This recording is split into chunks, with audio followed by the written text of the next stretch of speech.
Menyadari kedatangan Ayu beserta sekte Jingyun, Long Yuan menjadi murka karena sudah berani menantang alam dewa. Limo segera menghentikan dan berkata Tetua Agung Baijusi telah memperingati mereka semua untuk tidak menyentuh orang-orang sekte Jingyun apapun yang terjadi. Tak lama kemudian, Ayu seorang diri mendatangi mereka dan menuduh Long Yuan sudah membunuh salah satu guru sekte Jingyun. Tentu saja Long Yuan menepis tuduhan tersebut karena ia tidak pernah melakukannya.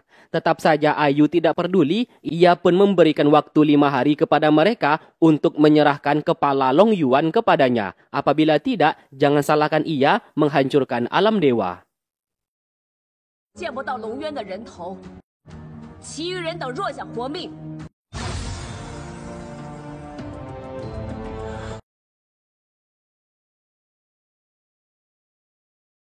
Setelah itu, mereka pun bertanya apakah benar ia membunuh salah satu guru sekte Jingyun. Long Yuan bersumpah mengatasnamakan Tuhan kalau ia tidak mungkin melakukan itu.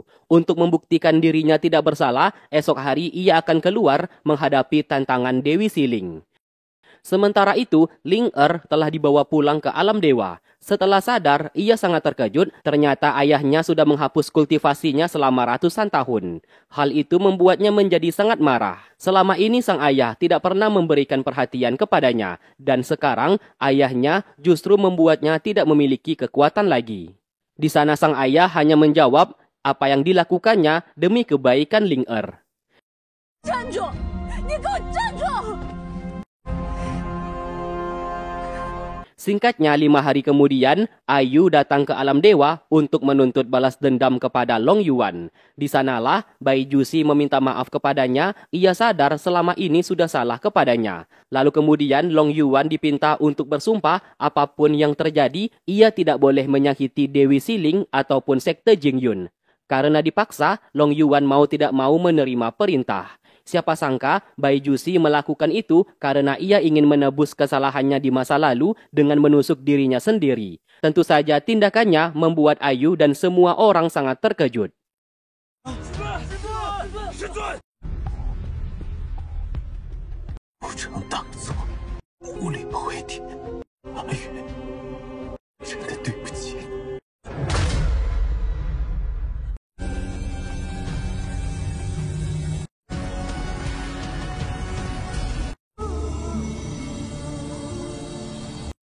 Secara bersamaan, dari arah belakang, tiba-tiba Suwan menusuk Ayu hingga terluka parah dan tidak sadarkan diri.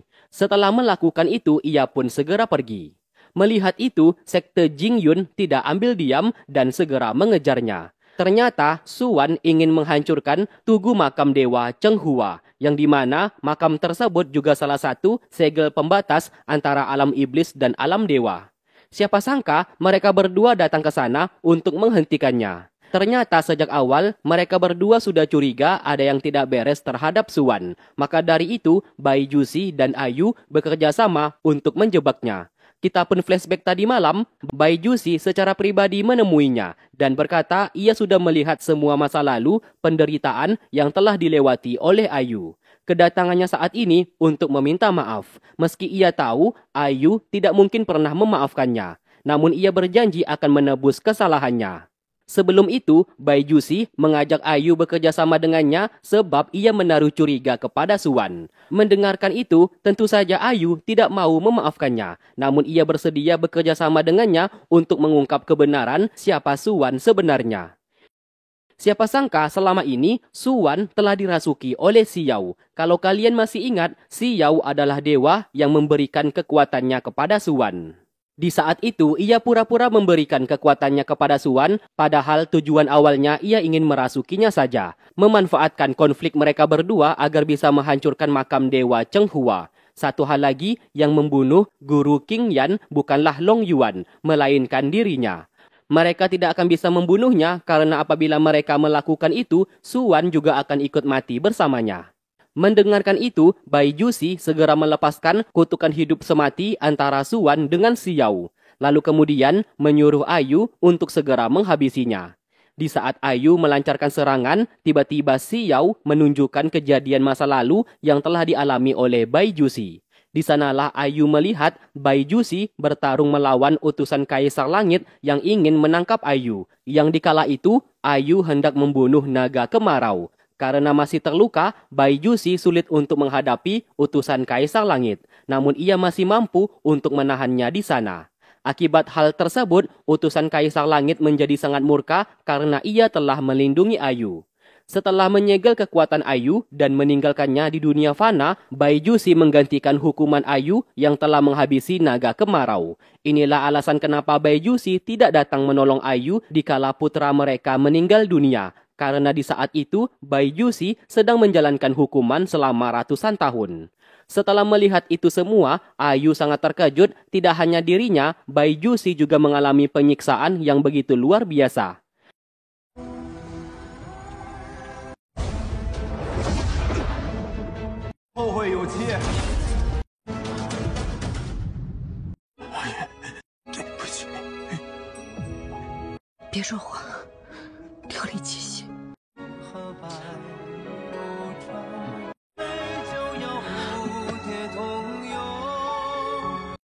Lalu kemudian Ayu pergi menjemput Ling-er meski ayah Ling-er sempat menghentikan karena ia adalah ayahnya, namun Ling-er yang sangat kecewa kepadanya memilih pergi bersama Dewi Siling pulang ke sekte Jingyun. 学会了尊重自己的女儿，熏陶。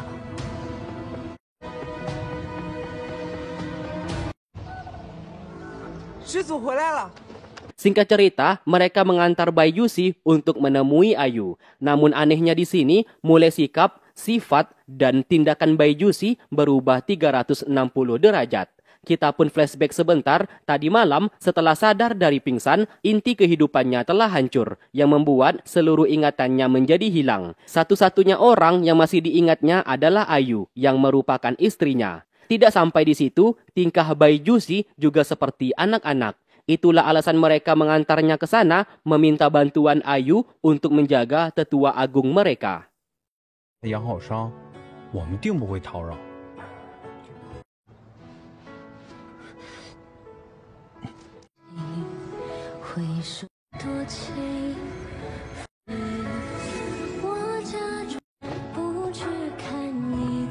玄尊当真伤得如此之重，他的神魂几近破化，不曾作为。 倒也是奇事。 Di malam hari, mereka berhasil menyatukan kembali batu ajaib milik Xiao yang menyimpan kenangan masa lalunya. Baru saja Ayu hendak masuk ke dalam portal di sana, Baijusi datang menghampiri. 娘子，你刚才是不是又想丢下我？ Sikapnya seperti anak-anak dan ia sangat marah karena Ayu tidak mengajaknya. Di sana Ayu yang melihatnya seperti itu tidak bisa berbuat banyak dan memilih untuk bersabar.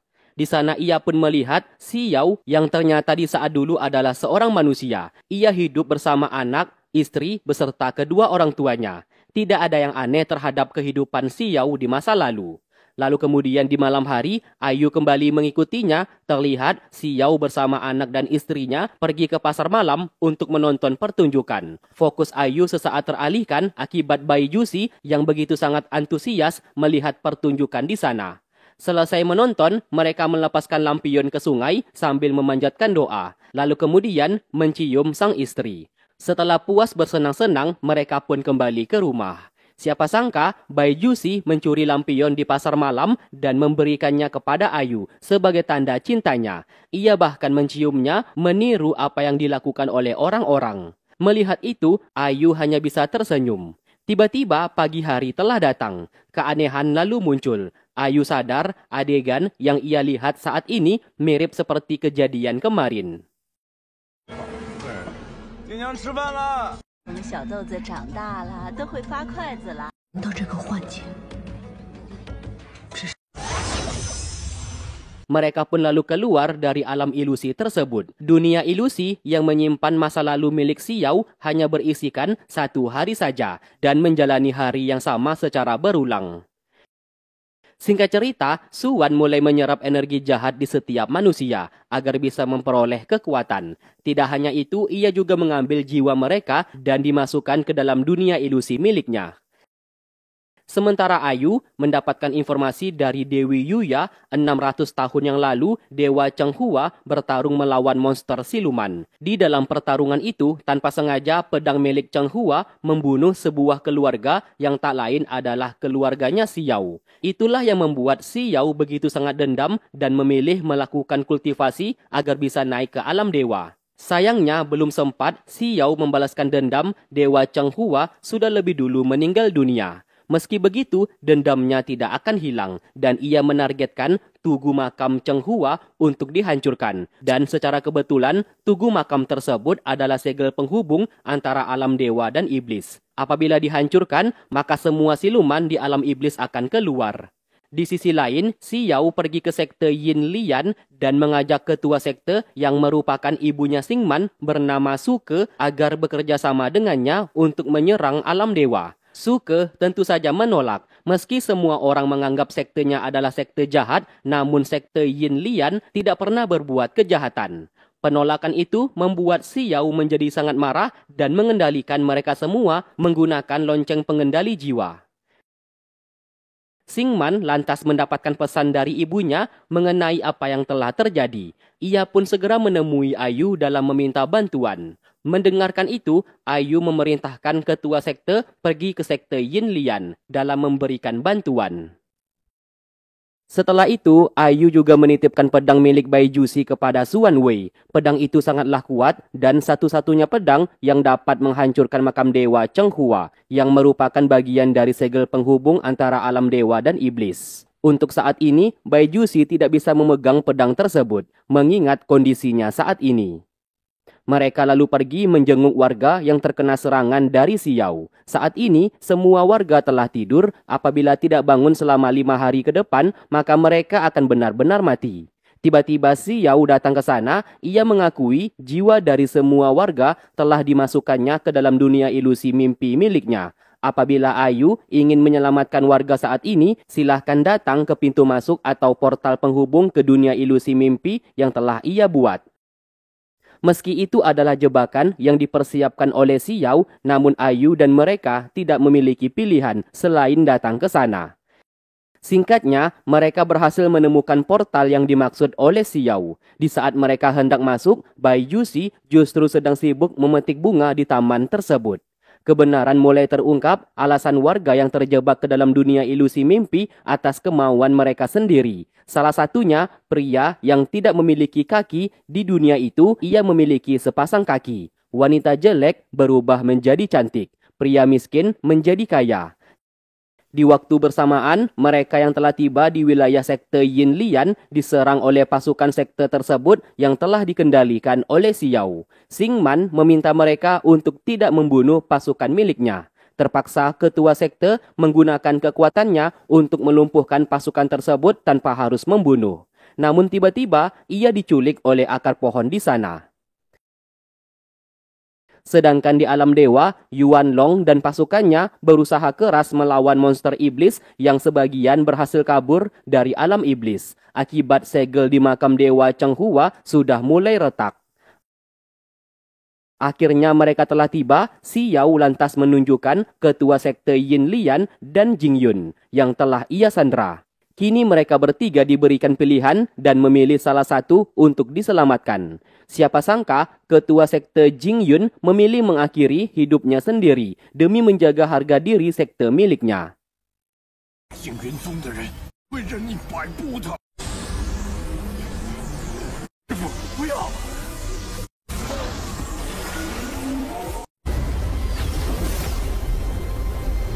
Siapa sangka Xiao juga menghabisi ibunya Xingman tanpa belas kasihan. Kematian sang ibu membuat Xingman menjadi sangat bersedih. Kembali ke mereka, Ayu akhirnya berhasil membuat semua warga kembali sadar dan berkata mereka terjebak ke dalam dunia ilusi mimpi. Apabila tidak segera keluar dari sana, maka mereka semua akan mati. Akhirnya satu persatu warga mulai sadar dan meninggalkan tempat tersebut. Xiao yang melihat itu tentu saja tidak ambil diam. Dengan cepat, Ayu menghalau serangannya, memberikan kesempatan kepada warga di sana untuk segera keluar. Tidak kehabisan akal, Xiao menyerang Baijusi hingga terluka parah. Ayu segera menghampiri dan memberikan inti kehidupan miliknya supaya Bai Jusi bisa bertahan hidup. Memanfaatkan kesempatan, si Yao menyegel mereka berdua dan mengirimnya ke suatu tempat. Setelah melakukan itu, si Yao yang asli telah sadar yang ternyata sedari tadi ia menggunakan tubuh kloningannya saja. Kini energi jahat yang telah dikumpulkannya sudah cukup membuatnya jauh lebih kuat dari yang sebelumnya. Tempat pertama yang ia datangi adalah sekte Jingyun untuk merebut pedang milik Bai Jusi yang disimpan oleh Suan Wei. Sedangkan mereka terjebak di suatu tempat, secara kebetulan ingatan Bai Jusi telah kembali. Ia pun hendak mengakhiri hidupnya sendiri karena untuk bisa keluar dari sana, salah satu di antara mereka harus ada yang mati. Sementara itu, Suan Wei memimpin sekte Jingyun untuk bertarung melawan si Yao. Namun sayang mereka kalah kekuatan. Bahkan adik seperguruan Meng Chu yang dianggapnya sudah seperti adik sendiri juga meninggal dunia. Suan Wei akhirnya terpaksa memberikan pedang tersebut demi keselamatan mereka semua.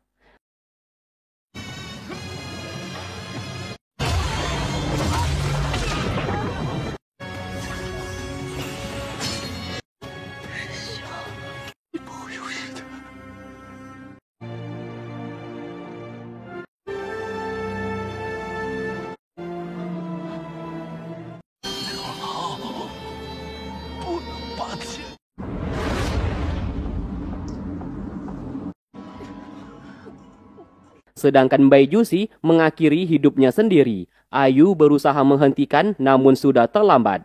Apa yang dilakukan Bai Jusi sebagai bentuk penebusan dosanya selama ini kepada Ayu. Di kehidupan masa depan, ia berjanji akan tetap mencintainya. Melihat itu, Ayu hanya bisa menangis dan berkata ia sangat mencintainya. Meskipun si Yao telah memiliki pedang milik Bai Jusi, namun ia masih belum mampu menghancurkan tugu makam di sana. Hingga akhirnya Ayu datang untuk menghentikannya. Karena Bai Jusi sudah meninggal, maka kekuatan Ayu bertambah jauh lebih kuat. Meski Bai Jusi sudah tidak ada, namun jiwanya masih tinggal di pedang tersebut dan selalu berada di sisinya.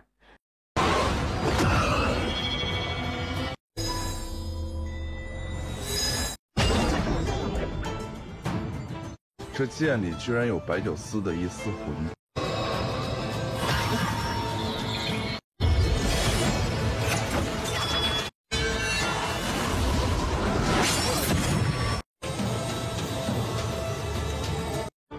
你输了。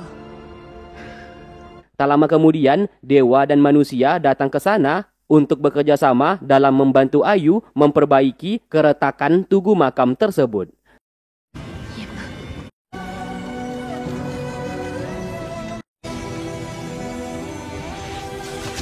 Setelah masalah selesai, si Yao secara perlahan binasa, meninggalkan kompas masa lalu.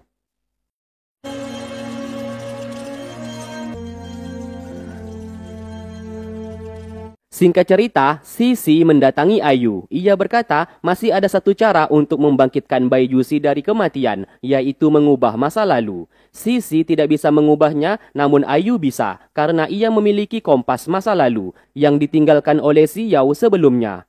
Tanpa berpikir panjang, Ayu segera pergi ke masa lalu.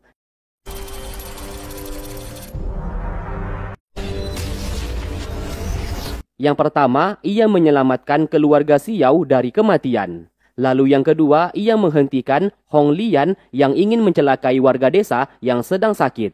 Ia juga menusuk Limo untuk mengambil darahnya, supaya kutukan di tubuh Hong Lian bisa hilang. Dan yang terakhir, ia menemui dirinya sendiri yang dikala itu sehabis membunuh naga kemarau. Lalu kemudian ia menyuruh Ayu dari masa lalu untuk meminta maaf kepada Bai Jusi dan mengakui semua kesalahannya. Karena apabila tidak melakukan itu, maka di masa depan terjadi bencana besar antara mereka berdua. Setelah mengetahui informasi tersebut, Ayu dari masa lalu segera meminta maaf dan mengakui kesalahannya. Ia siap menanggung hukuman langit atas kesalahannya saat ini. Tentu saja perkataannya membuat Bai Jusi langsung luluh dan tersenyum.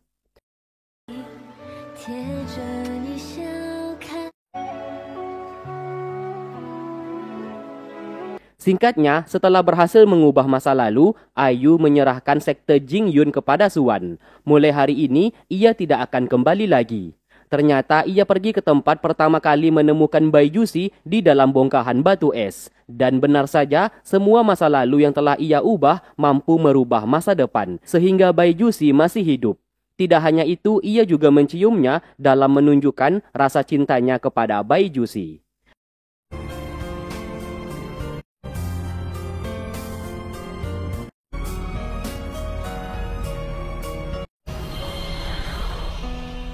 Dan film pun selesai. Oke, terima kasih buat kalian yang sudah stay tune terus di channel ini dan menunggu video-video yang aku upload. Sampai berjumpa di alur cerita film yang lainnya. Wassalamualaikum warahmatullahi wabarakatuh.